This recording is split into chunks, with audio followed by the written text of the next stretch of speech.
Te doy 100 millones si resuelves esto, dijo el millonario señalando la pantalla y mirando al niño descalzo. Sus socios rugieron de risa. No sabía que estaba apostando con la persona equivocada. La fórmula ocupaba toda la pantalla del televisor empotrado en la pared de la sala de conferencias. Símbolos, integrales, distribuciones probabilísticas, variables entrelazadas en una estructura que los mejores analistas financieros de la ciudad llevaban semanas intentando descifrar sin llegar 2 veces al mismo resultado. Estaba proyectada ahí, en el piso 42 del edificio más alto del distrito financiero, con su vista panorámica de 90 grados y su mesa de reuniones de madera oscura para 20 personas, como un problema que con el paso de los días se había convertido en algo muy cercano a una humillación institucional. Y en ese momento, la humillación era doble.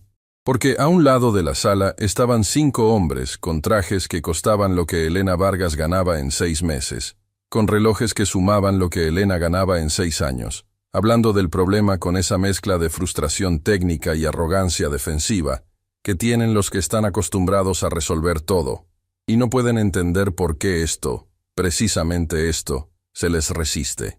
Y en la puerta, sin zapatos, sin invitación, sin nombre en ninguna lista de acceso, sin ninguna credencial que el mundo de los trajes considerara relevante, estaba un niño, descalzo, los pies desnudos sobre el suelo de mármol frío, con una camiseta vieja que le quedaba un poco grande, las costuras del cuello levemente desprendidas, pantalones cortos con un desgarro en la rodilla derecha. Ese tipo de desgarro que no es nuevo sino que lleva tiempo siendo parte de la prenda. Una mochila remendada que colgaba de su hombro izquierdo, el asa cosida con hilo de un color ligeramente diferente al del resto. Y en las manos, sostenido con una naturalidad que sugería que era una extensión de él mismo, un cuaderno de tapa marrón, gastado por el uso frecuente, con las esquinas dobladas hacia adentro por los años de apertura y cierre. Rodrigo Salcedo notó al niño antes que los demás. Tenía ese don que tienen ciertas personas de poder, la capacidad de registrar con precisión todo lo que entra a su espacio, clasificarlo en menos de un segundo, y decidir qué representa para él. El niño no representaba nada, o al menos eso fue lo que Rodrigo decidió en ese primer segundo. Y esa decisión fue exactamente el primer error. ¿Qué miras?, preguntó Rodrigo desde su silla, señalando al niño con el índice. La voz tenía ese volumen calibrado de quien sabe que todos en la sala están escuchando. La sala entera se giró. 5 pares de ojos bien entrenados en detectar amenazas y oportunidades miraron al mismo tiempo hacia la puerta. Lo que encontraron fue exactamente lo que ya describimos. Y lo que encontraron no encuadraba en ninguna categoría que esos ojos supieran procesar como relevante. El niño no respondió de inmediato. Tenía los ojos en la pantalla, no en Rodrigo, no en los trajes, en la fórmula. Era una mirada específica, no la mirada vaga de quien mira sin ver. Era la mirada de quien está leyendo algo, procesándolo, encontrando en ello relaciones que no son evidentes para el ojo casual. ¿Sabes leer eso?, preguntó Rodrigo. Y la carcajada llegó antes de que alguien pudiera contenerla. Andrés Fuentes soltó la primera, corta y seca. Gerardo Mena la siguió con una más larga, palmoteando la mesa una vez. Los otros 2 analistas sonrieron con la comodidad de quien sigue la corriente del jefe, porque es más fácil que nadar contra ella. El niño bajó la vista de la pantalla. Miró a Rodrigo, directo, sin rodeos, sin la incomodidad que esos hombres esperaban ver. Creo que sí, dijo. El silencio duró exactamente 2 segundos. 2 segundos en que nada se movió en la sala, y hasta el aire acondicionado del piso 42 pareció hacer una pausa. Y luego, Rodrigo Salcedo, constructor de una empresa con presencia en 12 países, hombre que había convertido la arrogancia en método de trabajo durante décadas, hizo lo que siempre hacía cuando algo lo desafiaba de manera inesperada. Se inclinó hacia adelante, apoyó los codos sobre la mesa de madera oscura y desplegó la sonrisa amplia de quien está completamente seguro de que tiene el control de la situación. «Entonces te hago una apuesta», dijo, señalando la pantalla con el brazo extendido y el dedo apuntando a la fórmula. «Resuelve eso. Si lo haces, te doy 100 millones». La risa fue más fuerte esta vez. Gerardo Mena tuvo que apoyarse en la mesa. Andrés Fuentes se limpió una lágrima involuntaria de la comisura del ojo con el nudillo. Uno de los analistas aplaudió una sola vez, como si fuera el remate de un chiste especialmente bueno en una cena de trabajo. El niño no sonrió, no se incomodó, no dio un paso atrás, miró la pantalla una vez más. Sus ojos recorrieron la fórmula de izquierda a derecha, luego volvieron al inicio. Un segundo, dos. Luego miró a Rodrigo. «De acuerdo», dijo. Las risas no pararon. Nadie en esa sala tomó en serio esas dos palabras. Nadie le preguntó cómo se llamaba. Nadie le preguntó quién era, de dónde venía, o por qué estaba en el piso 42 sin zapatos y con una mochila remendada. Nadie pensó, ni por un fragmento de segundo, que ese niño descalzo con el cuaderno gastado bajo el brazo podría ser exactamente la respuesta al problema que los tenía paralizados desde hacía semanas. Pero había un detalle que todos habían ignorado, y ese detalle lo era todo. Elena Vargas llevaba semanas en el edificio. Llegaba antes del amanecer, cuando la ciudad todavía tenía ese silencio gris y frío que precede a la luz del día, y subía al piso 42 con el carrito de limpieza y los guantes de hule, y esa energía concentrada de quien sabe que el tiempo no sobra y no puede desperdiciar ni un minuto de él. El edificio era grande. Los pisos altos eran un mundo muy diferente del resto del edificio, incluso del resto de la ciudad. Oficinas con muebles de diseño importado, cocinas equipadas con café de primera calidad y máquinas que costaban más que muchos electrodomésticos domésticos combinados, baños con dispensadores automáticos, jabones con nombres en otros idiomas, espejos que llegaban del suelo al techo. Elena limpiaba todo eso con la misma eficiencia metódica que había perfeccionado en años de trabajo. Cada superficie, cada esquina, cada vidrio, invisiblemente. Esa era la palabra correcta. No porque nadie la pudiera ver físicamente, sino porque las personas del piso 42 habían desarrollado la habilidad específica de mirar en su dirección sin verla. Era una habilidad que Elena conocía bien. La había encontrado en muchos pisos, en muchas casas, en muchos trabajos. No era crueldad siempre. A veces era simplemente la ceguera de quienes no necesitan ver lo que está a su alrededor, porque lo que está a su alrededor nunca les ha pedido nada que les importe. La primera semana, la única persona que le había dirigido la palabra sin indiferencia ni instrucción había sido don Marcos, el guardia del turno que coincidía con el inicio de Elena. Hombre de edad mediana, cabello canoso que empezaba a ganar terreno desde las sienes, ojos tranquilos que habían visto pasar suficiente mundo como para no necesitar hacer aspavientos ante él.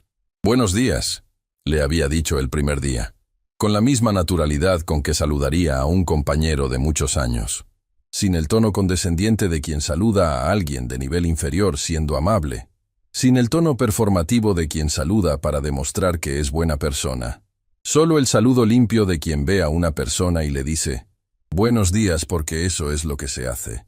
Elena lo había mirado un momento, no porque el saludo fuera inusual en sí mismo, sino porque ese tipo específico de naturalidad, sin costo, no era lo que esperaba.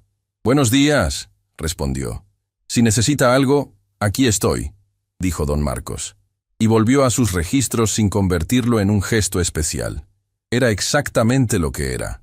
Punto final. Pero a veces las cosas simples dejan marcas más profundas que las complicadas. Y Elena no olvidó ese saludo, ni el que vino al día siguiente, ni el del día siguiente. Porque en ese piso, en esos meses, ese saludo fue el único que nadie le cobró. Patricia Lara era diferente. Directora de operaciones, paso rápido y deliberado, cartera de cuero auténtico que llevaba siempre en el mismo hombro, teléfono en la mano como extensión permanente de su brazo derecho.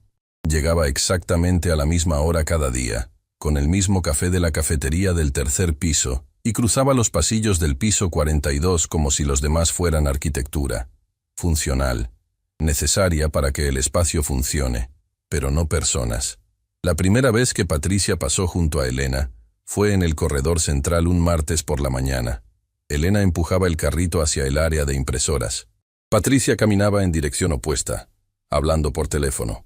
Sus ojos pasaron sobre Elena sin detenerse ni una fracción de segundo, exactamente como pasarían sobre el macetero de la esquina o el panel del sistema contra incendios. Elena apartó el carrito para dejarla pasar. Patricia no lo notó. No había nada que notar. Una semana después el carrito bloqueaba parcialmente el pasillo porque Elena estaba limpiando una mancha difícil en el suelo. «Esto no puede estar aquí», dijo Patricia sin detenerse del todo, sin mirar directamente a Elena, con la misma entonación que usaría para decirle a un técnico que un cable está mal ubicado. «Hay personas trabajando en este piso». Elena no respondió que también ella era una persona trabajando en ese piso. No porque no lo pensara, sino porque había aprendido que esa respuesta, aunque verdadera, no era útil en ese contexto. «Disculpe», dijo. Movió el carrito. Patricia ya había seguido caminando. En el pecho de Elena, algo se apretó brevemente. No era nuevo ese apretamiento. Era viejo y conocido. Había aprendido a respirarlo hasta que cedía. Tomaba unos segundos. Luego seguía trabajando. Andrés Fuentes era más activo. Si Patricia ignoraba, Andrés observaba, pero con la mirada evaluativa de quien mide si las piezas de su entorno están funcionando según lo previsto.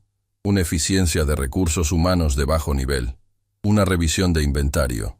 Un día, la encontró trapeando frente a la sala de reuniones cuando él esperaba una visita corporativa importante.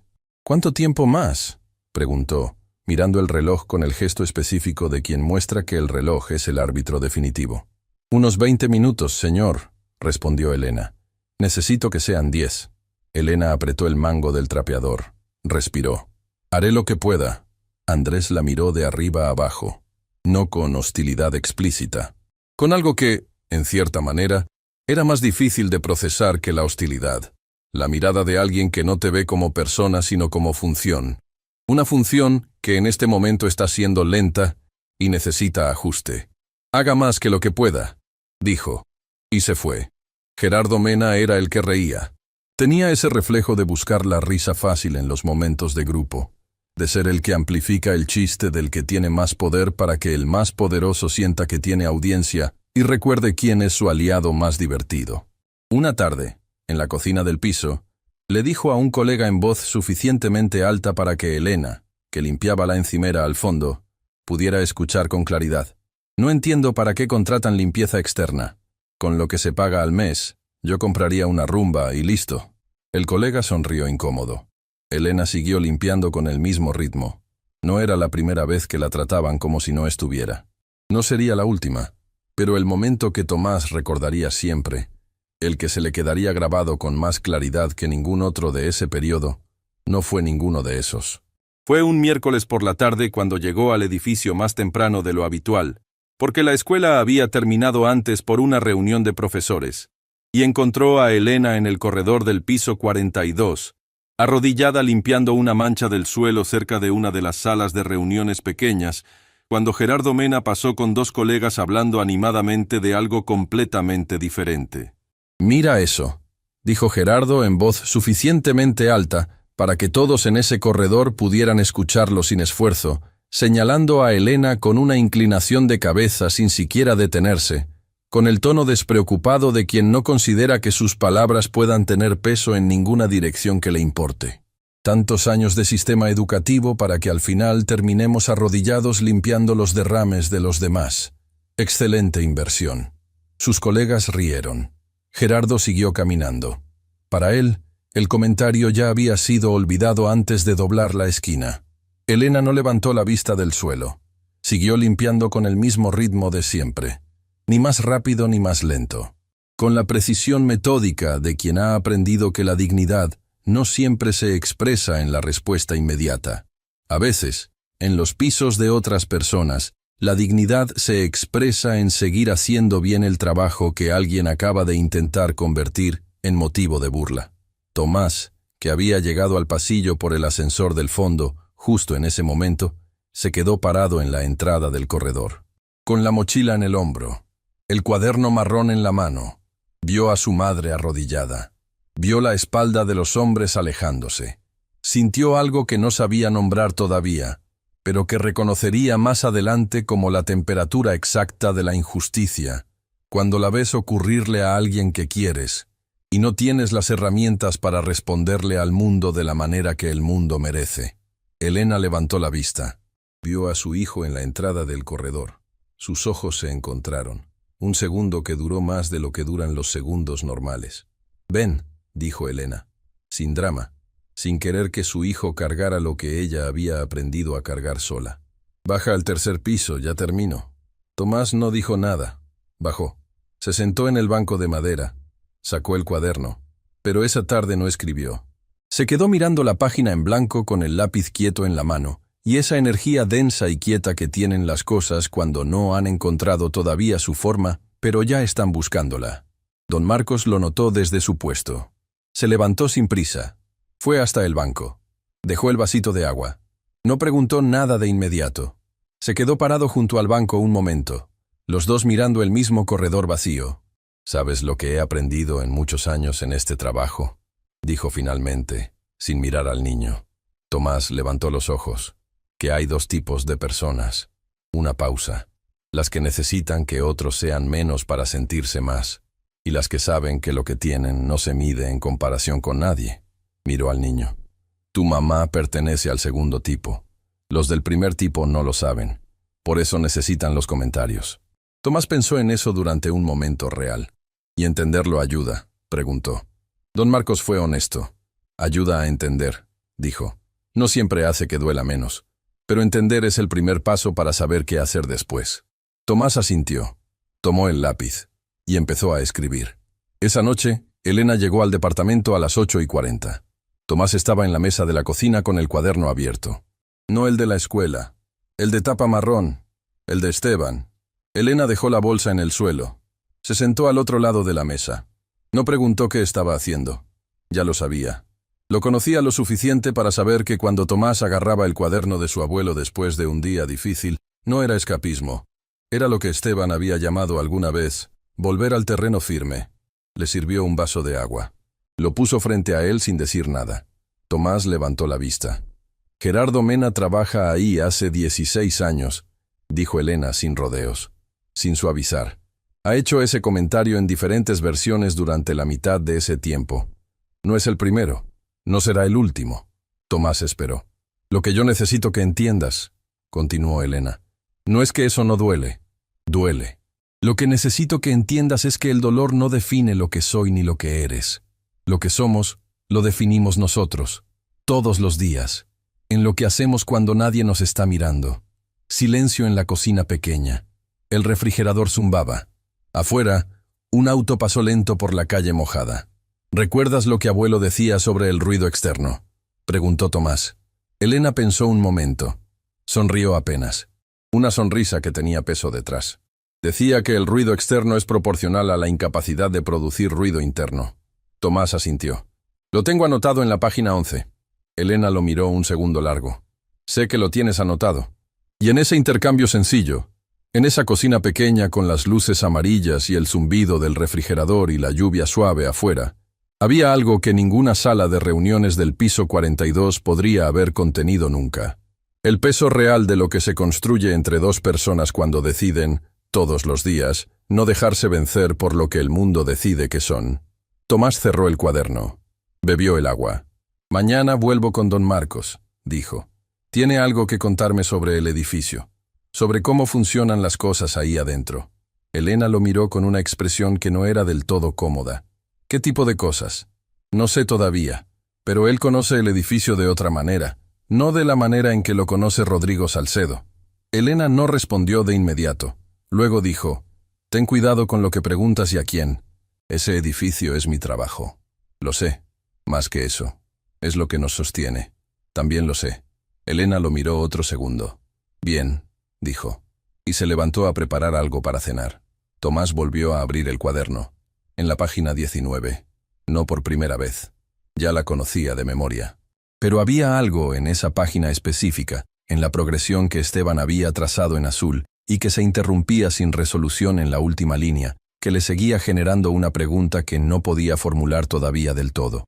La pregunta tenía forma. No tenía palabras aún. Las encontraría. Los días que siguieron a esa noche en la cocina, Tomás observó el edificio de manera diferente.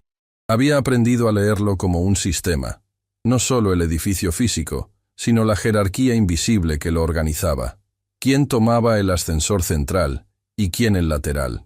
¿Quién pasaba por el hall con paso de quien pertenece y quién con paso de quien espera que no lo noten? quién miraba al guardia al entrar y quién pasaba como si el mostrador fuera parte del mobiliario. Don Marcos era el único que saludaba a todas las personas con el mismo gesto.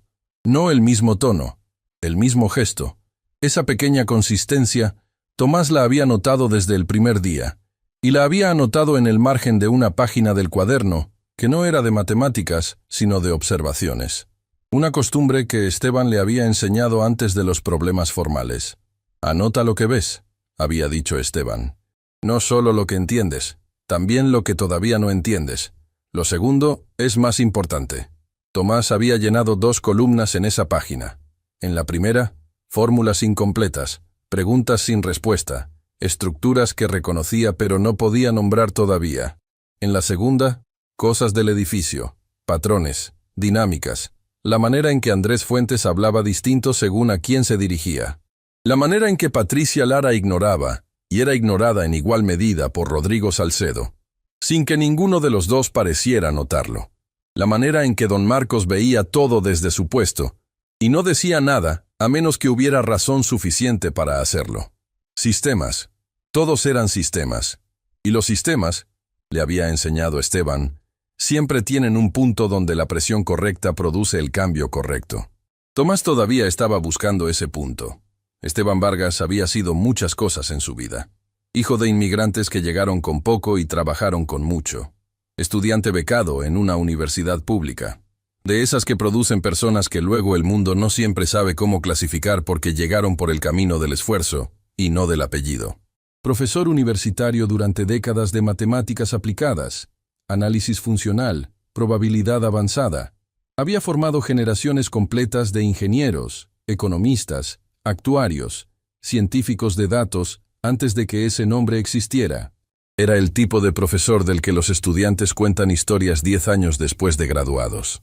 No el que hacía los exámenes más fáciles, sino el que hacía a los estudiantes más inteligentes. Cuando se jubiló, el mundo académico siguió su camino con la misma indiferencia con que el mundo académico trata a los que completan su función. Nada malo. Solo la normalidad de los sistemas grandes. Esteban no lo tomó como ofensa. Lo tomó como transición. Se fue a vivir a un departamento pequeño en el barrio donde vivía Elena, cerca del mercado, con una ventana que daba a un árbol que cambiaba según las estaciones, y empezó a vivir el tiempo libre con la misma intensidad con que había vivido el tiempo ocupado. Leyó, pensó, llenó cuadernos. Y estuvo presente para Elena y para Tomás, con la presencia constante y tranquila de los que han aprendido que la compañía sostenida vale más que los gestos grandes. El día que descubrió el talento de Tomás fue un martes por la tarde, ordinario en todo lo demás. Tomás estaba en la cocina con el cuaderno de la escuela abierto en el problema número 7 de la página 42 del libro de matemáticas.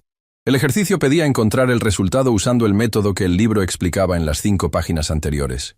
Era un método correcto, funcional, el que el sistema educativo considera apropiado para ese nivel. Tomás lo había tachado, no con rebeldía, con la practicidad tranquila de quien ha encontrado un camino más corto y no entiende por qué tomaría el largo habiendo el corto.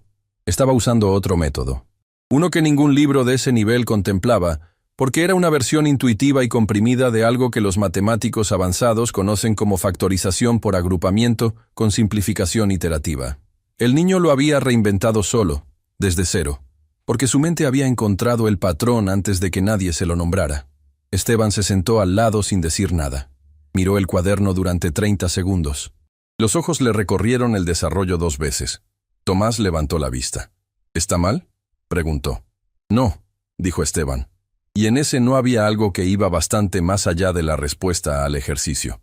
¿Cómo encontraste ese camino? Tomás se encogió de hombros con la naturalidad de quien no sabe que lo que acaba de hacer es notable. Me pareció más corto. Esteban asintió muy despacio, como si confirmara algo que llevaba tiempo sospechando, pero necesitaba escuchar dicho en voz alta. «Ven aquí mañana cuando salgas de la escuela», dijo. «Tengo algo que enseñarte». Empezaron al día siguiente. Con el cuaderno de tapa marrón, Esteban lo sacó de la parte trasera de un cajón donde convivía con otros cuadernos y papeles y décadas de pensamiento acumulado, lo puso sobre la mesa de la cocina, lo abrió en la primera página y dijo: «Aquí empieza». En la primera página había una fórmula que Tomás no reconocía. Debajo, la derivación completa en la letra apretada y precisa de Esteban, cada paso justificado, cada decisión explicada. Y al margen, en tinta diferente como si hubiera sido agregado más tarde. Si puedes llegar a este resultado por otro camino, dime cuál. Tomás tardó 2 días en encontrar el otro camino. Esteban lo revisó con cuidado. Hizo 3 preguntas. Escuchó las respuestas y escribió debajo de la nota original. Tomás lo resolvió diferente. También funciona. En algunos casos, funciona mejor. Así empezaron las tardes. No había horario fijo. No había programa. No había examen, ni evaluación formal, ni presión de ningún tipo. Esteban enseñaba como enseñan los que entienden la diferencia entre transferir información y cultivar comprensión, siguiendo la curiosidad del que aprende, no el cronograma de nadie. Si Tomás preguntaba por qué una función se comportaba de cierta manera, Esteban no le daba la respuesta. Le daba las herramientas y el tiempo para encontrarla él mismo, y luego le preguntaba que se la explicara. Explicar es la prueba real, decía Esteban. Si puedes explicarlo claramente, lo entendiste. Si no puedes explicarlo, piensas que lo entendiste. Una tarde de lluvia, Esteban estaba trabajando en un problema propio, uno de los que llenaba las páginas sin fecha del cuaderno, y murmuró casi para sí mismo en ese estado de concentración parcial que tienen los que piensan en voz alta. Si la función es discontinua en ese punto, tiene que haber un límite lateral que explique el comportamiento. La discontinuidad no es accidente, es información. Tomás levantó la vista de su propio cuadernillo. ¿Qué información?, preguntó. Esteban lo miró sorprendido. No había pensado que el niño estaba escuchando con esa atención. El límite lateral te dice qué quería hacer la función, dijo despacio, eligiendo las palabras con el cuidado del que sabe que las palabras correctas en el momento correcto hacen una diferencia. No qué hizo, qué quería hacer. Tomás parpadeó. ¿Las funciones quieren cosas? Esteban sonrió con la sonrisa de quien acaba de ver que alguien encontró la puerta correcta por un camino que él no había anticipado. Las funciones describen el mundo, dijo, y el mundo siempre quiere cosas. Siempre hay tendencias, fuerzas, direcciones. Los números son el idioma de esas intenciones. Si aprendes ese idioma bien, puedes leer cosas que otros no pueden ver todavía. Tomás lo escribió al margen de su cuadernillo esa tarde. Las funciones describen el mundo. El mundo siempre quiere cosas. Esteban lo vio escrito una semana después y estuvo un momento callado. Eso es más profundo de lo que yo te lo dije, dijo. Los años pasaron. El cuaderno se fue llenando página por página. Esteban dejaba algunos problemas con solución completa, como mapas. Otros con la solución a medias y una nota, para cuando estés listo. Otros sin solución y sin nota, solo el problema solo en la página, como una invitación permanente al diálogo entre el papel y quien lo lee. Tomás los absorbía todos con la facilidad específica de quien ha encontrado el idioma que ya llevaba dentro. Había también una noche, la última que Tomás recordaría completa, cuando llegó al departamento de Esteban más tarde de lo habitual, porque había estado en la biblioteca de la escuela buscando libros que superaban el nivel del programa. Esteban estaba sentado en la misma silla de siempre, con el cuaderno cerrado sobre la mesa y las manos tranquilamente entrelazadas, como si hubiera estado esperando. ¿Encontraste lo que buscabas?, preguntó. No exactamente, dijo Tomás. Los libros son demasiado básicos, pero encontré una referencia a algo que no conozco. Análisis funcional. ¿Qué es eso? Esteban sonrió. Era una sonrisa que Tomás no le había visto antes. Una de esas sonrisas que tienen las personas mayores cuando reconocen que alguien que les importa acaba de llegar a la puerta siguiente. Es la puerta siguiente, dijo. Cuando estés listo, te la enseño. ¿Cuándo estaré listo? Esteban lo pensó de verdad. No fue una respuesta automática. Ya casi, dijo. El ya casi nunca llegó a ser ahora, porque Esteban no tuvo más tiempo. Se fue una noche sin aviso, sin enfermedad larga, sin hospital, como se va la gente que ha hecho lo que vino a hacer y sabe cuándo es el momento. Tenía el cuaderno sobre la mesita de noche. A su lado, un papel doblado con el nombre de Tomás escrito con su letra en la tapa. Elena lo encontró a la mañana siguiente. Leyó la nota en el pasillo del departamento, de pie, sola, con la mano en la boca para que el llanto no saliera todo de golpe. Luego fue a despertar a su hijo. Le dio el cuaderno, le dio la nota. La nota decía, para Tomás, este cuaderno es todo lo que sé. Cuídalo mejor de lo que yo lo cuidé. Y cuando alguien te diga que no puedes, abre la página 74 y recuerda lo que hiciste ahí. Ese día tenías 7 años y ya sabías más que yo. Tomás la leyó una vez, 2, 3. La dobló con cuidado. La guardó entre las primeras páginas del cuaderno. Y desde ese día no salió sin él a ningún lugar. Ni a la escuela. Ni al banco del tercer piso a esperar a Elena. Ni a ningún otro sitio. El cuaderno era parte de él de la misma manera que el asa remendada era parte de la mochila. Algo que se ha convertido en una sola cosa con lo que lo lleva. Eso fue lo que traía bajo el brazo cuando entró sin querer al piso 42. Eso fue lo que apretó más fuerte cuando Rodrigo Salcedo señaló la pantalla con el dedo y dijo las palabras de la apuesta. Eso fue lo que nadie en esa sala de trajes y risas pensó en preguntar. El cuaderno marrón. Y lo que había adentro. Lo que nadie supo fue que Tomás no se fue del edificio esa tarde con la vergüenza de los que han sido ridiculizados y no saben qué hacer con ello. Se fue con algo completamente diferente. Con esa calma específica que llega cuando el problema correcto se instala en la mente en el lugar correcto, y uno sabe, sin poder articular bien el mecanismo, que la solución existe y que es encontrable. En el pasillo del tercer piso, mientras esperaba a Elena, sacó el cuaderno y lo abrió en la página 19. La estudió. Comparó en su memoria la estructura de la fórmula que había visto en la pantalla del piso 42 con lo que tenía delante. La memoria visual que Esteban había identificado en él desde pequeño hacía su trabajo con la precisión de siempre. Cada símbolo de la fórmula del televisor estaba almacenado en su mente con exactitud fotográfica, en el lugar preciso donde había estado, sin deformaciones, sin lagunas. Las diferencias entre los dos problemas eran reales, pero manejables si uno sabía dónde mirar. El dominio de la fórmula del piso 42 era continuo, mientras el del problema del cuaderno era discreto. Había una extensión posible. Esteban la había sugerido al margen de la página 31 con una nota que decía, en la letra apretada de los momentos de inspiración, prueba esto si el dominio se extiende sobre un continuo. No lo he verificado. Puede funcionar. No lo había verificado porque no había necesitado hacerlo. Tomás iba a necesitarlo. Don Marcos llegó al banco con el vasito de agua de siempre. Lo encontró diferente esta tarde. Más tenso en los hombros. Más urgente en el movimiento del lápiz. ¿Estás bien?, preguntó. Sí, dijo Tomás sin levantar la vista. ¿Viste algo allá arriba que te movió? El niño tardó un segundo. Vi algo que quiero entender. Don Marcos asintió. No preguntó más.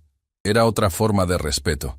Esa noche, en la mesa de la cocina del departamento, Tomás puso el cuaderno de Esteban a su izquierda y el cuadernillo nuevo a su derecha. La lámpara de mesa proyectaba su círculo de luz amarilla sobre ambos. Elena lavaba los platos mirando de reojo a su hijo con esa expresión que tienen las madres cuando reconocen en sus hijos algo que se parece a alguien que ya no está. «Come algo antes», dijo Elena. «Después». «Tomás». «Mamá, en serio. Después, te lo juro». Elena secó las manos. Miró a su hijo. Reconoció la cara. La concentración específica que su padre tenía cuando un problema lo había tomado y no iba a soltarlo antes de que él lo soltara primero. Dejó un plato con pan y queso al lado del cuadernillo, sin decir nada. Tomás trabajó hasta pasada la medianoche. Descompuso la fórmula por sus partes constituyentes. Identificó el núcleo del problema.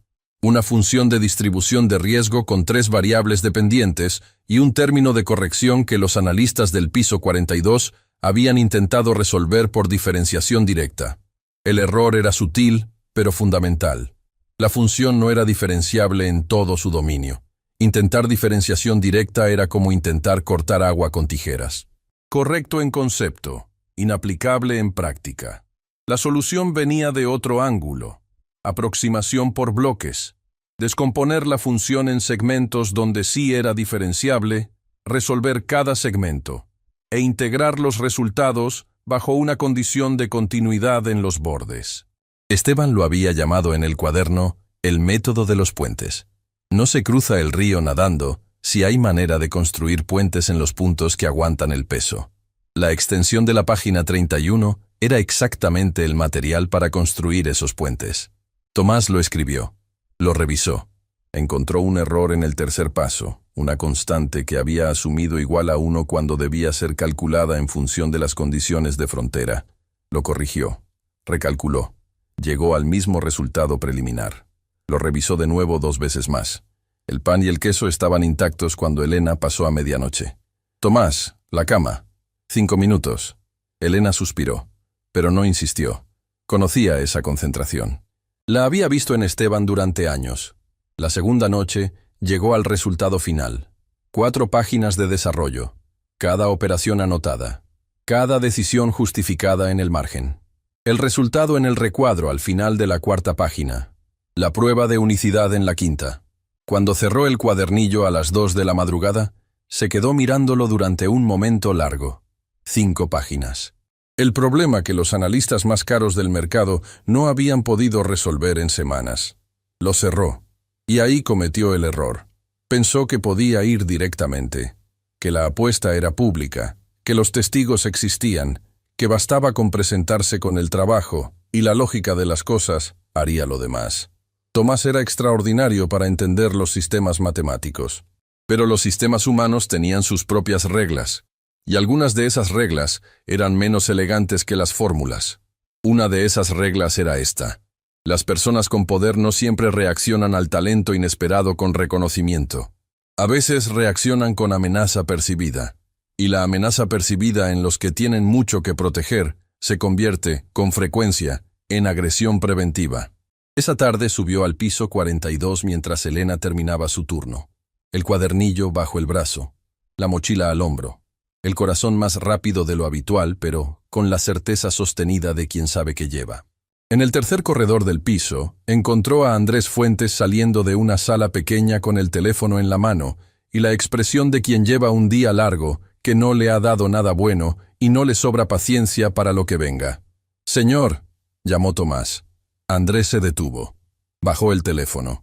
Miró al niño con la expresión de quien no reconoce algo que está fuera de su contexto habitual. «¿Qué haces aquí?» «Soy el niño de la apuesta, de la semana pasada. Resolví el problema». Un silencio corto y denso. Y luego la carcajada. No la larga y performativa de la sala de conferencias. La corta y seca y privada de quien encuentra algo ridículo en un contexto sin audiencia. «¿Tú?», dijo Andrés. No era una pregunta. Era la repetición de la palabra para subrayar el absurdo. «Sí, señor. Tengo el desarrollo completo. 5 páginas. Con la prueba de unicidad del resultado». Tomás extendió el cuadernillo. Andrés lo tomó. Lo hojeó. No lo leyó. Pasó las páginas con el gesto rápido de quien inspecciona algo antes de descartarlo. 4 páginas de desarrollo limpio, ordenado, con anotaciones al margen.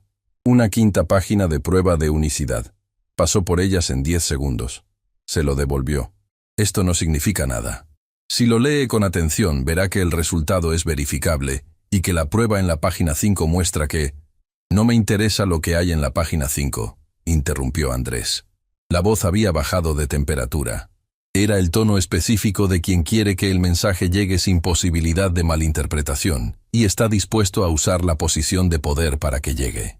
«No tienes nada que hacer en este piso. Tu madre trabaja aquí. Ella, no tú». Se inclinó levemente hacia adelante con ese gesto de quien ocupa deliberadamente más espacio del que corresponde. «Y si vuelvo a encontrarte en los pasillos de las áreas de oficinas, llamo al supervisor de servicios y el contrato de tu madre se termina esa misma tarde. Sin discusión, sin apelación. ¿Está claro?» Tomás no respondió.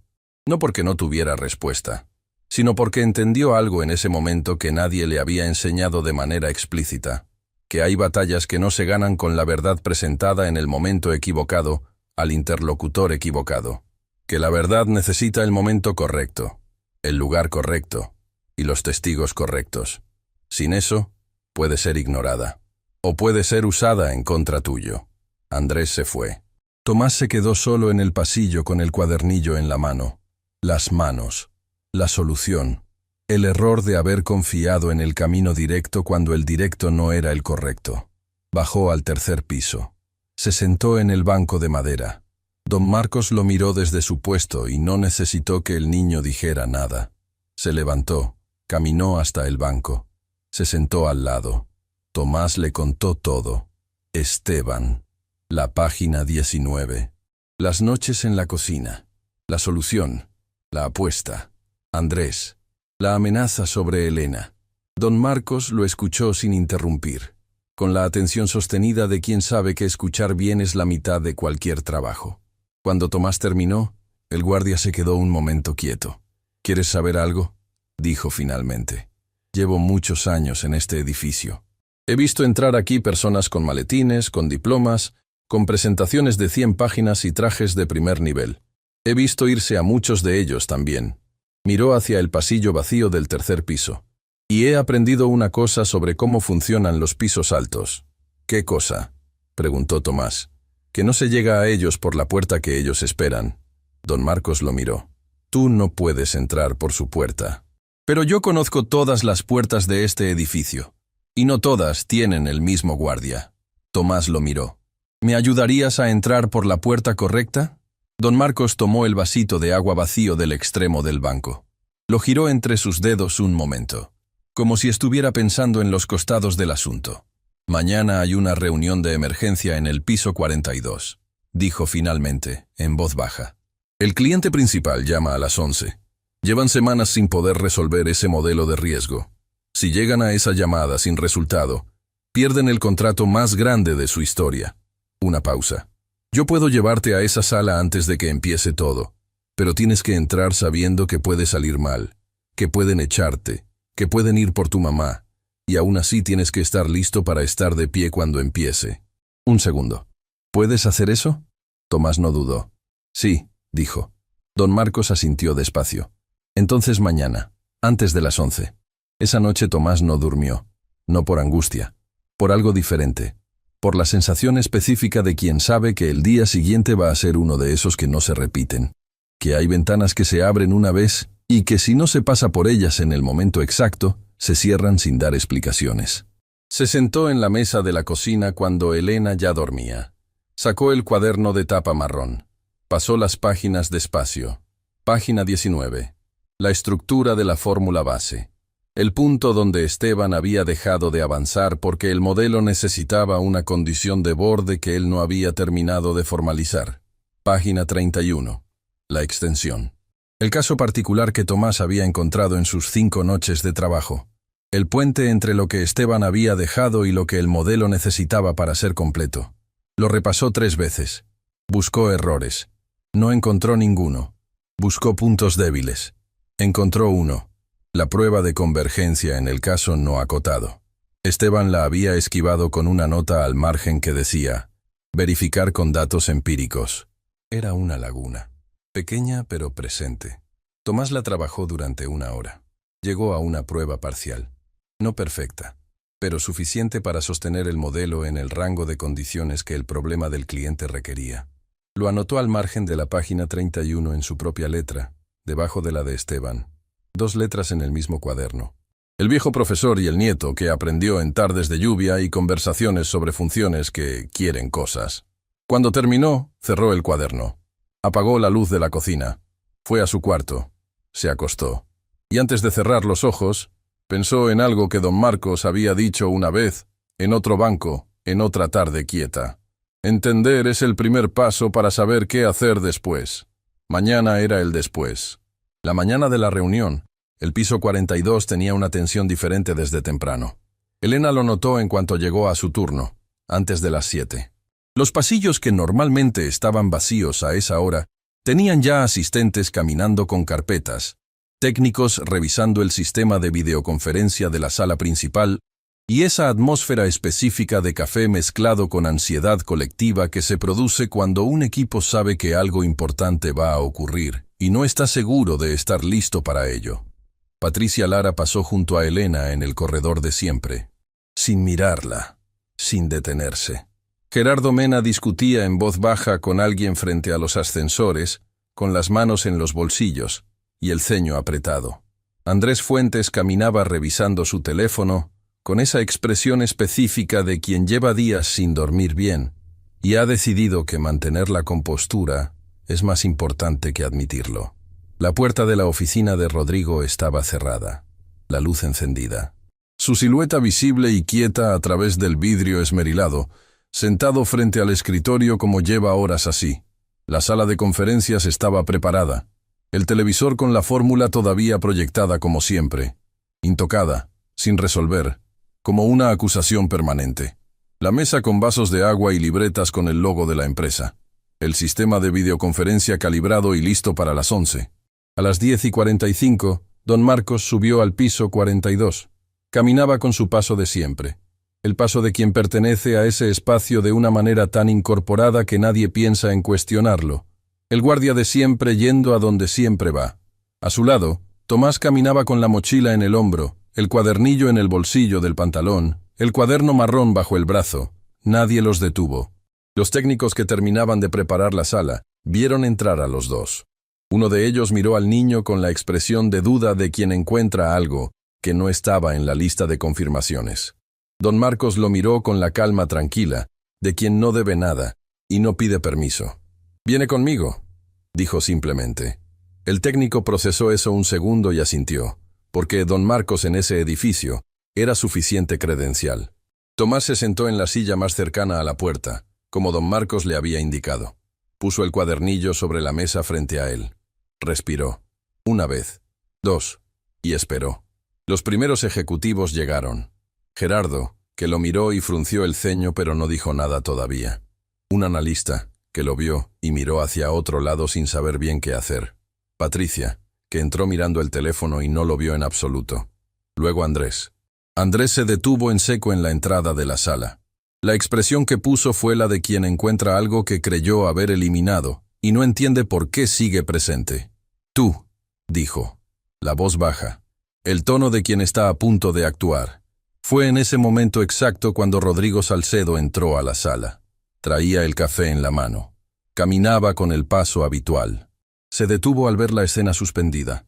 Andrés mirando al niño, el niño mirando a Andrés, la sala entera quieta. Sus ojos fueron de Andrés al niño, del niño al cuadernillo sobre la mesa, luego al niño de nuevo.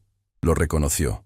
Sus labios se curvaron en algo que no era ni la arrogancia fácil de la semana anterior, ni la incomodidad de quien no esperaba esto. Era algo más complejo. El principio de un proceso que todavía no tenía nombre. «El chico de la apuesta», dijo, sin hostilidad abierta, sin calidez tampoco, con la voz de quien está procesando una sorpresa mientras decide qué hacer con ella. Rodrigo entró del todo. Dejó el café sobre la mesa. Se quedó de pie frente a Tomás. «¿Qué haces aquí?», preguntó. Tomás se levantó. Sacó el cuadernillo del bolsillo. Lo puso sobre la mesa con la seguridad de quien lleva algo que vale lo que dice que vale. «Resolví el problema», dijo. La voz firme, sin temblor, sin adorno. Solo 4 palabras que contenían 5 noches de trabajo y años de enseñanza, y un cuaderno marrón heredado de un hombre que sabía exactamente lo que le dejaba. Rodrigo tomó el cuadernillo. Lo abrió en la primera página. Sus ojos recorrieron las primeras líneas. La expresión cambió. No dramáticamente. Solo ese primer milímetro de diferencia entre encontrar lo que esperabas y encontrar algo diferente. Pasó a la segunda página. Las operaciones eran limpias, ordenadas, con la anotación precisa en cada margen que explicaba no solo qué, sino por qué. El estilo de alguien que no siguió un procedimiento, sino que entendió el problema desde adentro y construyó el camino desde la comprensión. Andrés se acercó y miró por encima del hombro de Rodrigo. Su expresión cambió también. Era el gesto específico de quien esperaba ver algo descartable y está encontrando algo que no sabe todavía cómo clasificar. La incomodidad de la sorpresa que no encaja en ninguna categoría disponible. «¿Quién te ayudó?», preguntó Rodrigo. No era una pregunta abierta. Era la primera línea de defensa. La negación previa. El «esto no puede ser tuyo», dicho en forma de pregunta para que suene más razonable. Tomás la esperaba. «Nadie. Un niño no hace esto solo». La voz de Rodrigo era más fría ahora, más directa. «Hay alguien detrás de esto. ¿Alguien de este edificio? ¿Algún técnico de tu escuela? ¿Tu madre tiene contactos que...?» «Mi abuelo me enseñó el método durante años», dijo Tomás. No dejó que la lista de hipótesis terminara. «Está todo en este cuaderno». Sacó el cuaderno marrón de la mochila y lo puso sobre la mesa, abierto en la página 19. Esta es la base estructural. Yo apliqué la extensión de la página 31 para adaptar el método al dominio continuo de su problema. Son dos caminos distintos, pero la misma arquitectura. Andrés tomó el cuaderno. Lo recorrió con los ojos. Las anotaciones de Esteban llenaban las páginas con esa letra apretada y precisa de quien ha pasado décadas escribiendo para el conocimiento y no para la exhibición. Teoremas desarrollados desde cero, demostraciones sin referencia a manuales, notas al margen en un sistema personal que era matemático en la forma y profundo en la intención. Esto podría ser de cualquier persona, dijo Andrés. Podría haberlo copiado en cualquier biblioteca. Al margen de la página 42 dice: «Para Tomás, cuando puedas», respondió el niño.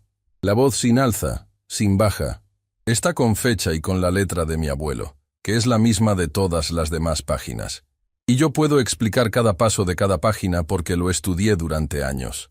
Eso no prueba que... «Hay algo más», dijo Tomás. La puerta se abrió. Valeria Sandoval entró. Analista junior, la más joven del equipo, la que llegaba primero y se quedaba última, y era ignorada en los eventos que importaban desde hace suficiente tiempo, como para haber aprendido exactamente cuándo y cómo no ser ignorada. Había estado en la sala la semana anterior cuando Rodrigo hizo la apuesta.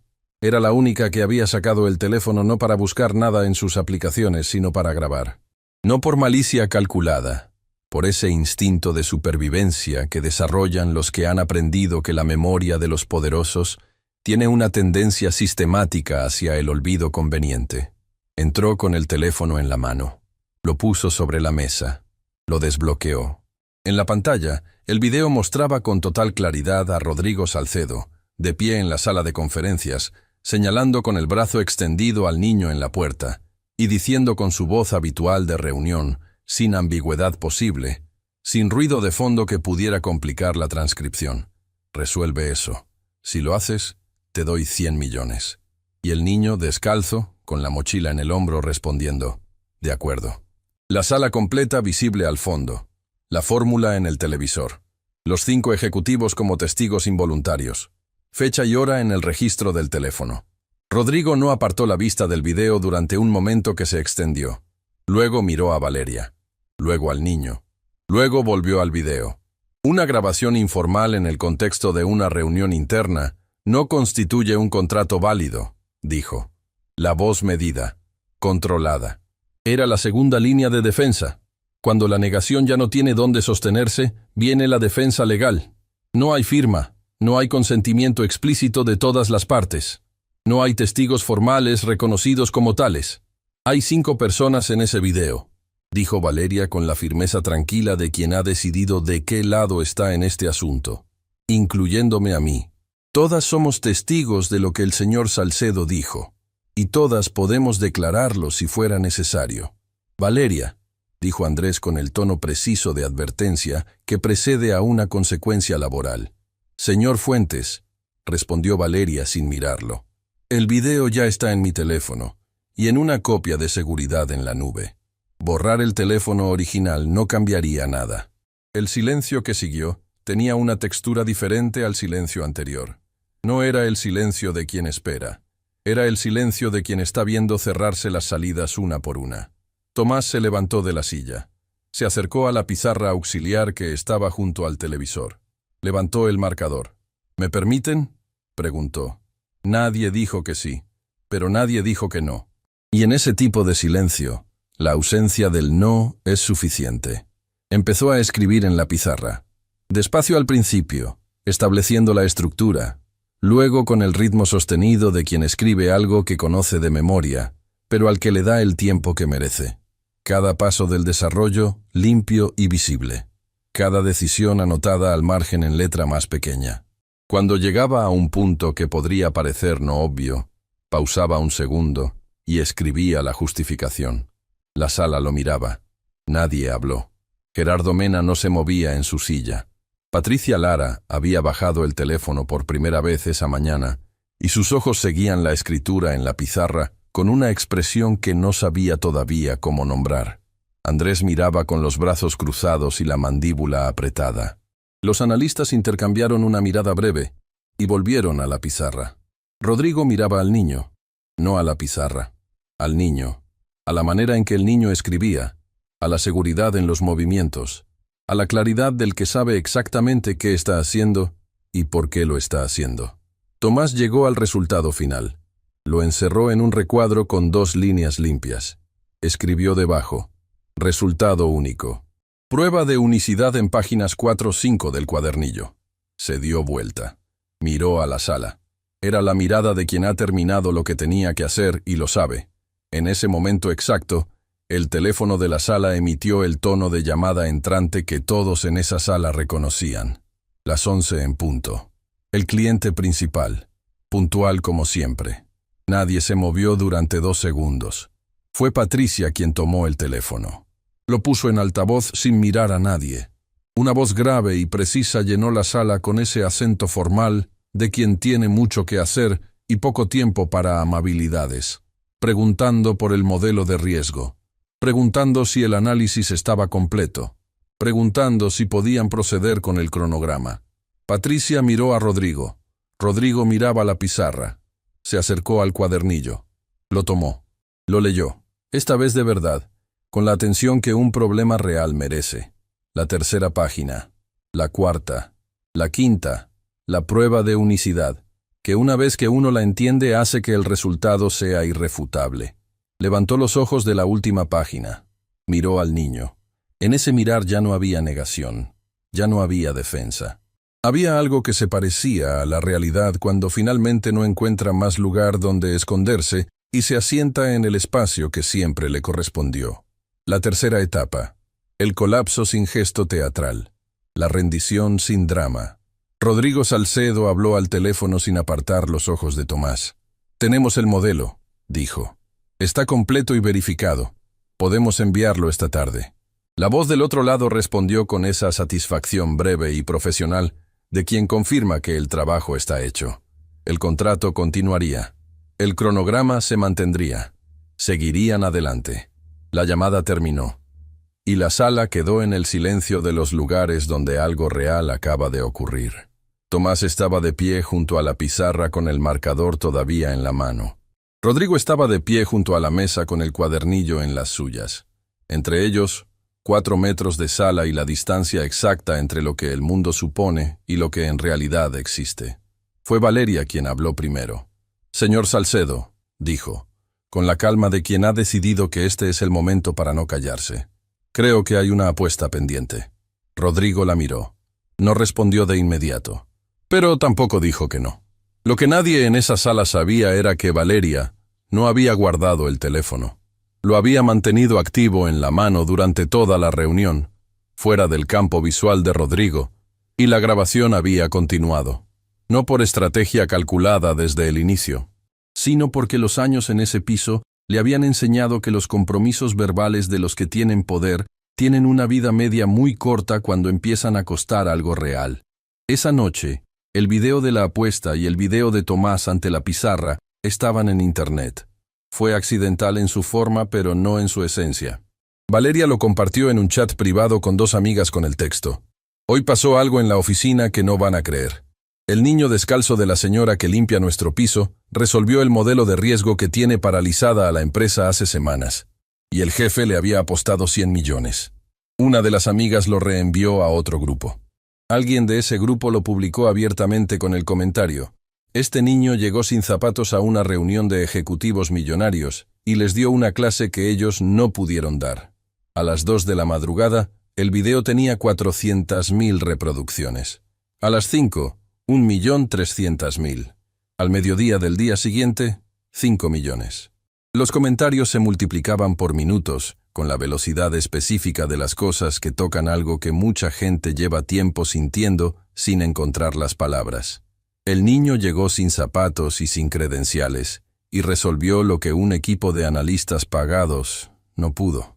Y el CEO se reía. La madre limpia ese edificio. El hijo salva el contrato más importante de la empresa. La historia se escribe sola. ¿Alguien está siguiendo si cumple la promesa? Hay 5 testigos en video, fecha y hora claras. Va a ser muy difícil ignorar esto. El abuelo era matemático, la madre limpiadora, el niño genio, El millonario riendo. Eso es todo el resumen del sistema en una sola imagen. 100 millones. Promesa pública. Video con testigos. Buena suerte con esa estrategia de comunicación, señor Salcedo. Rodrigo se enteró del alcance a las 6:15 de la mañana, cuando el asistente personal lo llamó antes del desayuno. Estamos en tendencia global, dijo la voz al otro lado. La voz de quien da una mala noticia con la eficiencia de quien sabe que su trabajo es darla con claridad. 5 millones de vistas combinadas. Su nombre está en los principales medios digitales en 4 países. Periodistas de 3 medios nacionales han solicitado declaraciones. Rodrigo se quedó quieto en su habitación. La vista desde el apartamento era la misma de siempre. La ciudad extendida, los edificios, la luz de la mañana. Pero esa mañana la vista no producía la misma sensación de control que normalmente producía. Llamó al abogado, llamó al director de comunicaciones, llamó a 2 socios del directorio. Cada conversación terminó con la misma conclusión presentada de diferentes maneras. El video era claro, el compromiso era público. Intentar negarlo o minimizarlo sería peor que cualquier otra alternativa. A las 9, el directorio se reunió de emergencia. Rodrigo entró a esa reunión con una expresión que sus directores no le habían visto antes. No era derrota. Rodrigo Salcedo no procesaba las cosas en términos de derrota. Era algo más difícil y más verdadero. La expresión de un hombre que ha estado pensando toda la noche y ha llegado a una conclusión que no anticipaba. Hablemos claro, dijo antes de que nadie pudiera abrir la boca. El video existe. El compromiso existe. El niño cumplió su parte. Hizo una pausa corta. Y nosotros vamos a cumplir la nuestra. El director mayor al fondo de la mesa levantó la cabeza. ¿Estás seguro? Totalmente. Rodrigo, 100 millones es una cantidad que es lo que prometí, sin vacilar, sin apartar la vista. Y si hay algo que esta empresa siempre ha dicho ser, es una empresa que cumple sus compromisos. Hoy tenemos la oportunidad de que eso sea real, y no solo marketing. Una pausa. Y hay algo más. Los directores esperaron. Quiero crear un fondo de becas, capital inicial de la empresa, ampliable en años siguientes, para jóvenes con talento en matemáticas y ciencias que no tienen acceso a educación de calidad. Rodrigo los miró uno a uno. El nombre del fondo va a ser Esteban Vargas, el nombre del abuelo del niño, el hombre que le enseñó a resolver lo que nosotros no pudimos. El silencio de la sala duró un momento que se extendió más de lo habitual. Luego el director mayor asintió, lentamente, y los demás lo siguieron. Rodrigo Salcedo, de regreso en su oficina esa tarde, se sentó frente al escritorio y abrió las fotos que había tomado de cada página del cuadernillo antes de devolvérselo al niño. Las leyó completas.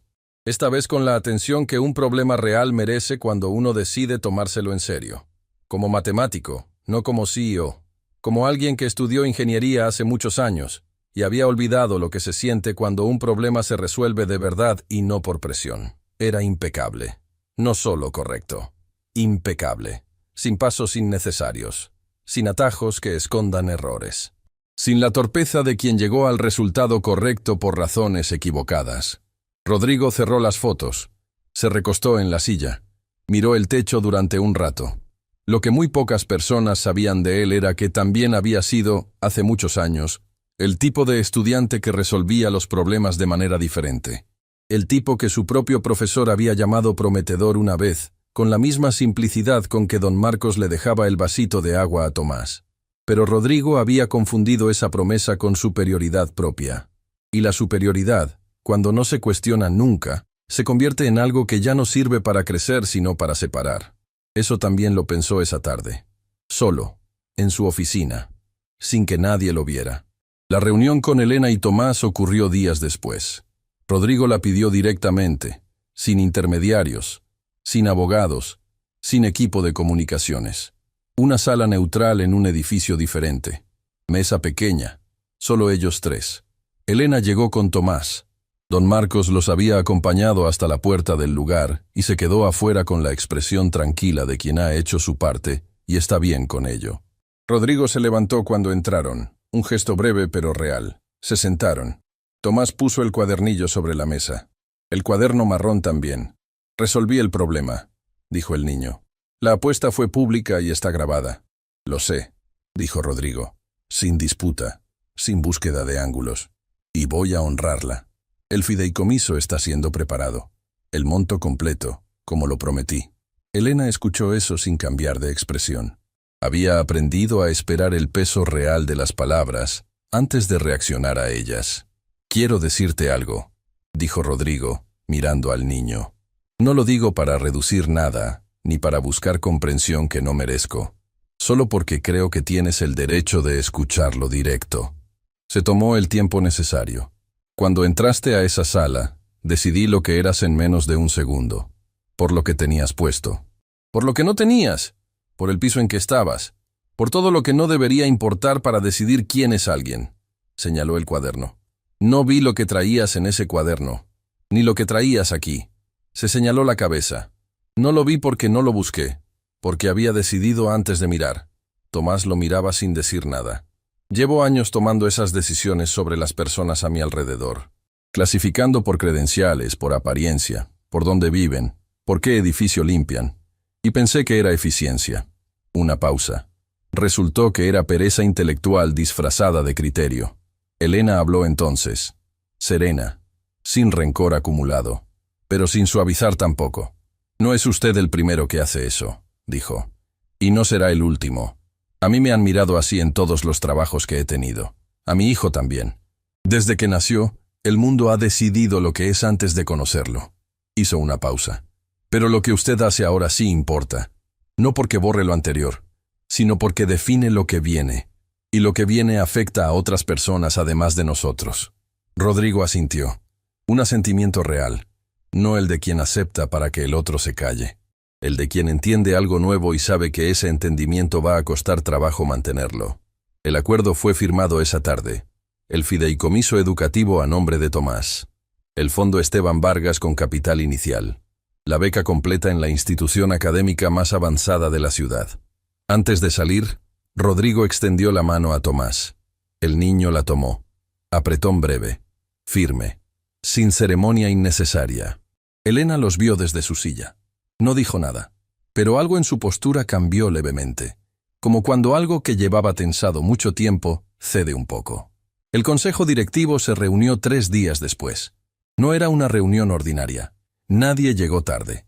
Nadie chequeó el teléfono. Rodrigo presentó la propuesta del Fondo Esteban Vargas en silencio, con números reales, con proyecciones concretas, sin adornos, sin discursos. Hubo preguntas, algunas incómodas.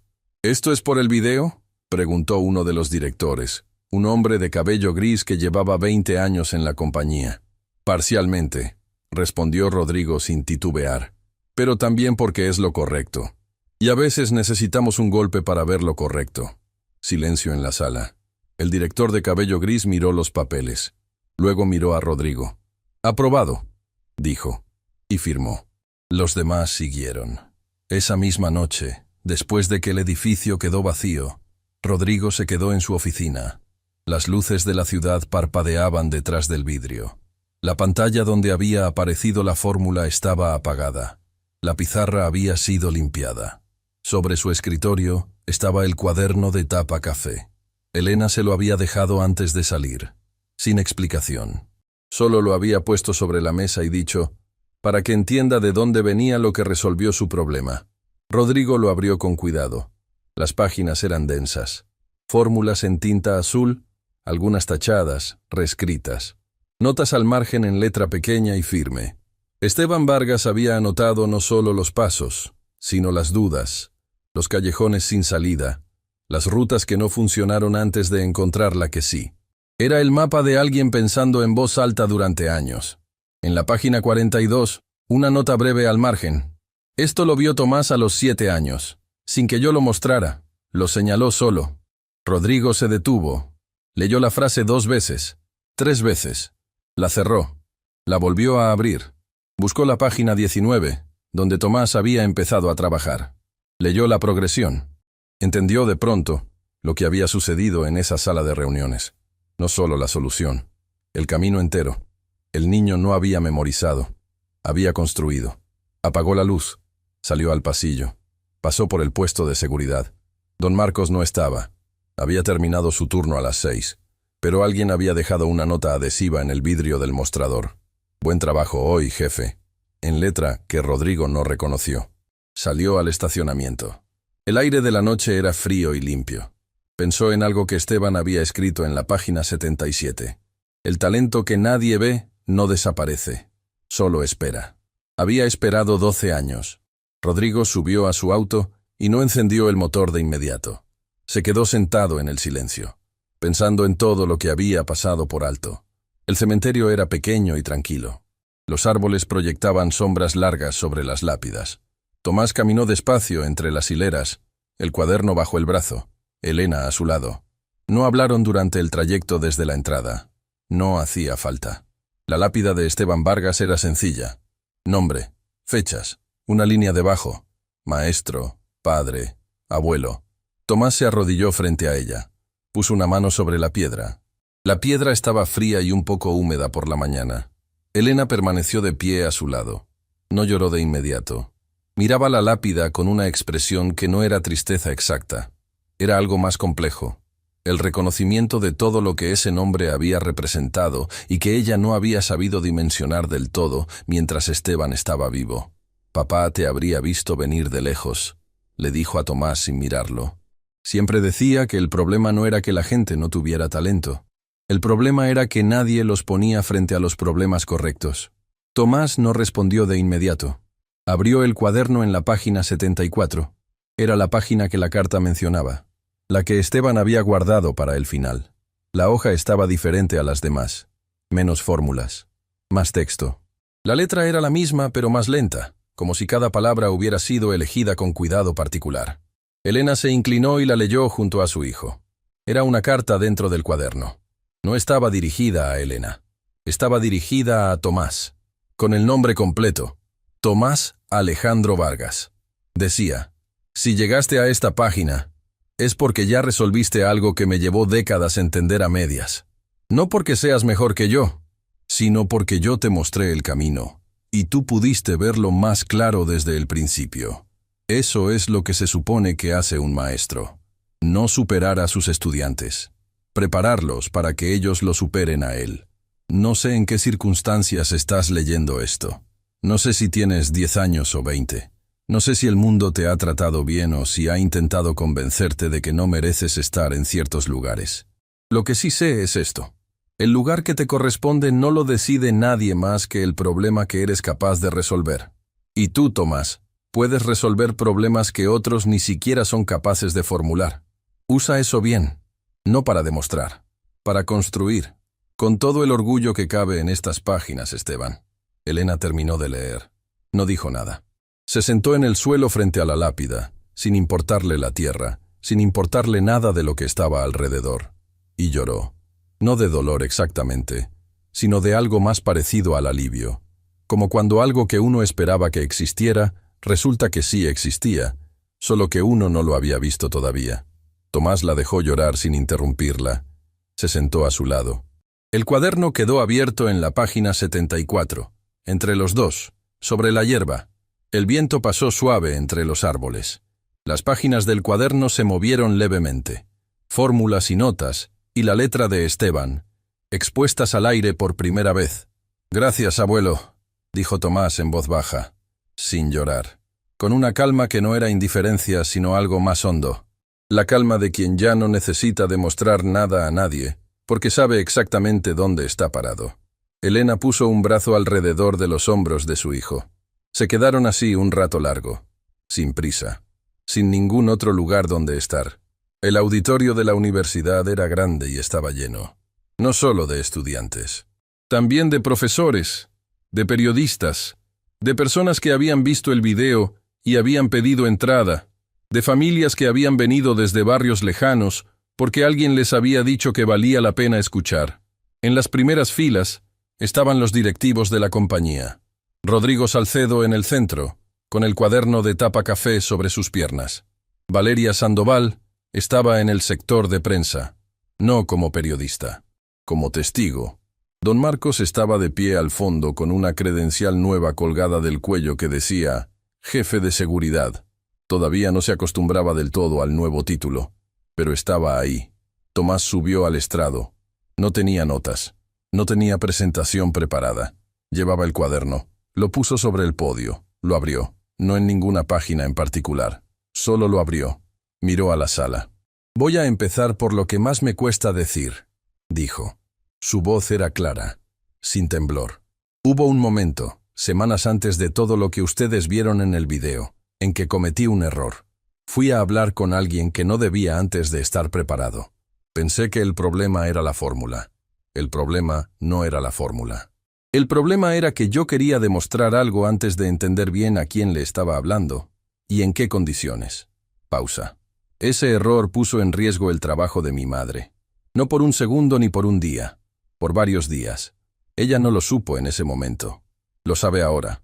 Y lo digo aquí porque no tiene sentido hablar de lo que salió bien si no digo también lo que estuvo a punto de salir muy mal por mi culpa. Silencio en el auditorio. Este cuaderno lo escribió mi abuelo a lo largo de su vida. No lo publicó. No dio conferencias sobre él. Lo guardó, lo corrigió, lo amplió y al final me lo dejó a mí, sin saber si yo iba a hacer algo con él alguna vez. Tomás levantó el cuaderno. Hay personas en esta sala que me abrieron puertas que yo no hubiera podido abrir solo. Quiero nombrarlas. Buscó al fondo con la mirada. Don Marcos, usted me trató como una persona desde el primer día, sin conocerme, sin saber quién era yo, solo porque sí. Eso es más difícil de lo que parece. Y cuando yo no sabía qué hacer, usted me mostró otra puerta. Literalmente. Le debo eso. Don Marcos asintió desde el fondo. Miraba el piso, pero sonreía. Valeria Sandoval grabó lo que pasó en esa sala no porque buscara protagonismo. Lo grabó porque le pareció injusto y quiso que hubiera un registro. Sin ella, ese momento habría quedado solo en la memoria de quienes estaban presentes. Y las memorias cambian con el tiempo. Valeria levantó levemente la mano. Un gesto pequeño. No le gustaba el centro de la atención. Mi madre trabaja limpiando ese edificio desde hace años. El piso 42. Lo limpia bien, con cuidado. Y durante todo ese tiempo, la mayoría de las personas que pasaron a su lado no la vieron. No porque fueran malas personas necesariamente, sino porque no tenían el hábito de mirar. Hizo una pausa. Quiero hablarles a dos grupos distintos. Se apoyó levemente en el podio. Para los que han sido ignorados, el mundo que no los vio todavía no sabe lo que está perdiendo. El hecho de que alguien no haya reconocido su valor no significa que ese valor no exista. Significa que esa persona todavía no tiene las herramientas para verlo. El problema es de ellos, no de ustedes. Sigan de todas formas. No para demostrarle nada a nadie, sino porque lo que llevan adentro merece existir en el mundo. Una mujer en la tercera fila, que había llegado sola y no conocía a nadie en la sala, bajó la mirada. No de vergüenza, de reconocimiento. Para los que tienen recursos, posiciones, decisiones en sus manos, el talento que ustedes no están viendo no desaparece, solo espera. Y mientras espera, el costo lo paga otra persona. Alguien que trabaja el doble por la mitad. Alguien que aprende solo porque nadie le ofreció un maestro. Alguien que resuelve problemas que ni siquiera son suyos y recibe a cambio exactamente nada. Tomás cerró el cuaderno. Mi abuelo nunca estuvo en un auditorio como este. Nunca dio una conferencia. Nunca tuvo un cargo que justificara que alguien le prestara atención. Pero pasó décadas pensando un problema que resultó ser importante. Y cuando yo tenía 7 años, me lo mostró en una tarde de lluvia, con una taza de té en la mesa y sin ningún protocolo especial. Una pausa larga. La dignidad no se gana, se lleva. Y nadie, ninguna sala lujosa, ni ningún traje, ni ningún cargo, puede quitársela a quien decidió mantenerla. Alguien aplaudió primero, después otro, después toda la sala. Tomás no hizo nada con las manos. No las levantó, no saludó. Solo miró hacia el lugar donde estaba Elena, en el lateral del auditorio, con la espalda recta y los ojos brillantes. Ella asintió. Un asentimiento simple, suficiente. El video del auditorio tardó 2 días en superar al del edificio. En una escuela pública al otro lado de la ciudad, una maestra detuvo la clase para mostrar el discurso en el proyector. Sus estudiantes tenían entre 12 y 14 años. Algunos habían crecido a pocas cuadras del edificio donde trabajaba Elena. Ninguno había estado nunca en el piso 42. La maestra no les dijo nada al final del video, solo dejó el silencio. Uno de los estudiantes preguntó, ¿puedo conseguir ese cuaderno? Ella respondió que no, que era el único, pero que podían empezar el suyo. 3 lo hicieron esa misma tarde. En un edificio diferente, en otro barrio de la ciudad, el portero nocturno anotó algo en un papel mientras esperaba que llegara su relevo. No lo había hecho antes. Era una idea que llevaba tiempo dándole vueltas y que nunca había escrito porque no veía el punto. Esa noche, sin ninguna razón particular, sacó un bolígrafo del bolsillo del uniforme y empezó. Andrés Fuentes presentó su renuncia al día siguiente de la reunión del consejo. No hizo escándalo. No dio entrevistas. Dejó una carta breve en la que decía que había pasado años en esa empresa midiendo a las personas por credenciales y que había llegado a un punto en que ya no le era posible continuar sin antes hacer las cosas de manera diferente. La carta terminaba con una línea que nadie esperaba de él. Le debo una disculpa a la señora Elena Vargas. No sé si ella querrá recibirla, pero está ahí. Elena la recibió. No respondió de inmediato, pero la leyó. Patricia Lara encontró a Elena en el pasillo del piso 42 una semana después. No había planeado el encuentro. Simplemente estaban en el mismo lugar al mismo tiempo, como habían estado docenas de veces antes. La diferencia fue que esa vez Patricia se detuvo. «Buenos días», dijo. No era mucho. Era 2 palabras. Pero era la primera vez. Elena respondió lo mismo. 2 palabras. Sin ironía. Sin calidez forzada. Solo el saludo que correspondía entre 2 personas que comparten un espacio. Gerardo Mena dejó de hacer comentarios. No hubo conversación al respecto. No hubo declaración. Simplemente, los comentarios dejaron de existir. Quizás porque ya no le parecían graciosos. Quizás porque había visto cómo terminó la historia del hombre que se rió primero. En cualquier caso, el silencio fue suficiente. Don Marcos asumió el cargo de jefe de seguridad en su primer día sin hacer cambios dramáticos. Revisó los protocolos de acceso. Revisó los registros. Actualizó algunos procedimientos que llevaban años sin revisarse. Al final del día, cuando el edificio se vaciaba y el último empleado salía, hizo lo mismo que había hecho toda su vida. Apagó las luces del mostrador y salió caminando tranquilo hacia la parada del autobús. La diferencia era que ahora el nombre en su credencial era otro. Una diferencia pequeña para quien no lo conocía. Enorme para quien sabía de dónde venía. El Fondo Esteban Vargas abrió sus primeras convocatorias 6 semanas después. 120 solicitudes llegaron en la primera semana. De estudiantes de matemáticas, de física, de ingeniería. Muchos de barrios donde nadie había invertido antes. Muchos con historias que empezaban igual. Un pariente que enseñó algo sin cargo oficial, una tarde de lluvia, un cuaderno lleno de ideas que nadie había pedido. El comité de selección incluyó, por decisión de Rodrigo, a 3 personas que no tenían título académico, pero que habían demostrado en sus trayectorias una capacidad particular para ver talento donde otros no lo veían. Don Marcos fue uno de ellos. Tomás no supo hasta semanas después. Cuando lo supo, no dijo nada extraordinario. Solo asintió. Era exactamente lo que Esteban hubiera hecho. Elena siguió trabajando en el edificio. No porque no hubiera otras opciones. Las había. Rodrigo había ofrecido, con el acuerdo firmado, una posición administrativa si ella lo deseaba. Elena lo consideró durante días. Luego respondió que por ahora prefería quedarse donde estaba, que tenía trabajo pendiente en el piso 42 y que cuando quisiera un cambio, lo pediría. Rodrigo aceptó sin insistir. Todos los días, cuando Elena llegaba al edificio, don Marcos la saludaba con el mismo gesto de siempre. Una inclinación breve de cabeza, sin protocolo, sin formalidad. El mismo gesto que había tenido desde el principio. Antes de que el mundo supiera quién era ella. Antes de que el mundo supiera quién era su hijo.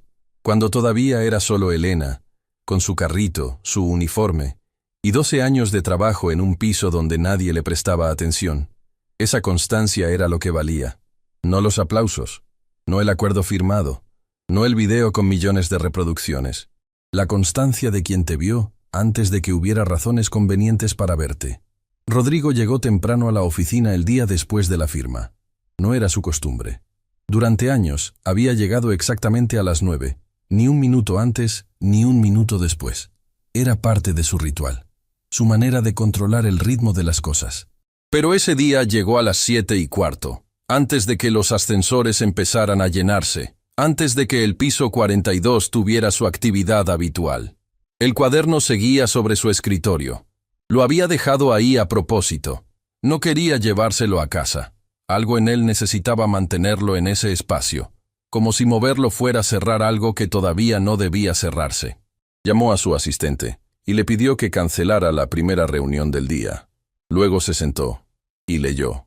No desde el principio, desde la mitad, desde las páginas donde las fórmulas empezaban a volverse más complejas y las notas al margen más densas, donde Esteban había dejado de escribir solo matemáticas y había empezado a escribir preguntas.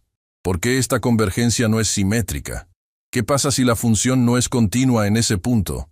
¿Cuándo una solución elegante es también una solución verdadera? Rodrigo no entendía todas las ecuaciones. No era su campo, pero entendía la estructura del pensamiento. Había construido una empresa reconociendo patrones, identificando cómo alguien piensa cuando enfrenta un problema sin salida evidente. Esteban pensaba así, con rigor y con curiosidad a la vez, sin miedo al error, dejando el error visible, anotado, parte del camino en lugar de borrarlo. En la página 91 había una sola línea, sin fórmula, sin ecuación. El talento sin oportunidad no desaparece, se transforma en frustración, y la frustración, si dura demasiado, se convierte en silencio. Rodrigo leyó la frase 3 veces.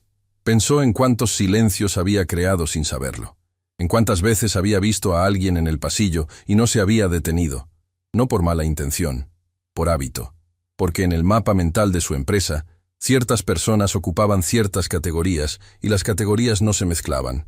Elena Vargas. ¿Cuántos años había estado ahí? ¿Cuántas veces había pasado por el pasillo del piso 42 sin que él supiera su nombre? No lo sabía. Eso era lo peor. No era que lo supiera y no le importara. Era que directamente no lo había registrado. Nunca había sido parte de la información que él consideraba relevante. Cerró el cuaderno. Llamó a su asistente otra vez. ¿Sabes cuántas personas trabajan en servicios generales en este edificio? Una pausa. No exactamente, señor. Tendría que consultarlo. Consúltalo. Y pásame la lista con nombres.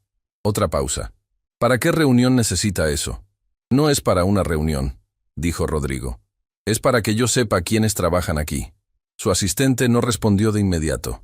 Luego dijo, entendido. Rodrigo colgó. Miró por la ventana. La ciudad todavía estaba despertando. Había muchas cosas que no podía cambiar retroactivamente. Años de hábitos, decisiones tomadas desde la comodidad del piso 42, personas que habían pasado por ese edificio sin recibir lo que merecían. Pero había cosas que podía hacer de ahora en adelante. No por redención, no porque el video lo hubiera forzado, sino porque Esteban Vargas había pasado décadas escribiendo algo importante en un cuaderno que nadie vio, y su nieto había llegado descalzo a resolver el problema más difícil que la compañía tenía. Y todo eso había sucedido no a pesar de las circunstancias, sino en paralelo a ellas. El talento no había esperado permiso. Rodrigo podía aprender eso también. Semanas después, cuando el ruido mediático se había asentado y los periodistas habían encontrado otras historias que perseguir, Elena llegó al edificio en un martes ordinario. El ascensor, el piso 42, el pasillo. Sacó el carrito del cuarto de limpieza. Empezó por la sala de juntas del fondo, como siempre. La sala estaba vacía, la mesa larga y brillante, las sillas alineadas, la pantalla apagada. Era la misma sala donde todo había sucedido. Elena la limpió en silencio. No pensó en el video. No pensó en las millones de reproducciones. Pensó en que había jabón suficiente para el trapo y en que la esquina del vidrio junto a la ventana siempre acumulaba más polvo que el resto, y había que prestarle atención especial. Esos eran los detalles de su trabajo, los que había aprendido con el tiempo, los que nadie le había enseñado, pero que ella había notado sola, con paciencia, del mismo modo en que Esteban había notado cosas en sus fórmulas que nadie más veía. Cuando terminó, empujó el carrito hacia el pasillo. Don Marcos pasó hacia la cocina con una taza en la mano. La vio. «Buenos días, Elena». «Buenos días, Marcos». El mismo intercambio de siempre. Nada dramático, nada añadido.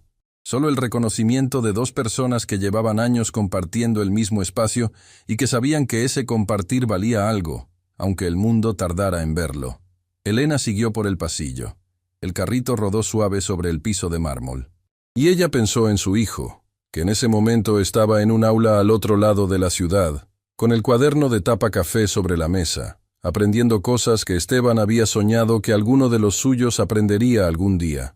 No todo lo que había pasado tenía que ser un discurso. A veces bastaba conseguir, con hacer el trabajo bien, con saber, en algún lugar tranquilo adentro, que el sacrificio no fue en vano. Eso era suficiente. Más que suficiente. Tomás comenzó sus estudios en el otoño siguiente. El primer día llegó caminando desde el paradero del autobús, con la mochila al hombro y el cuaderno de tapa café dentro. La institución tenía pasillos altos, ventanas grandes, bibliotecas que olían a papel viejo. Era exactamente el tipo de lugar donde Esteban Vargas nunca había podido entrar, no por falta de capacidad, sino por falta de oportunidad. Tomás entró, sin correr, sin mirar a los lados buscando aprobación, con la misma calma que había tenido frente a la pizarra en el piso 42, frente a la fórmula que había esperado décadas a que alguien la terminara. La fórmula en la pantalla fue solo el comienzo. El verdadero número fue el cambio que generó.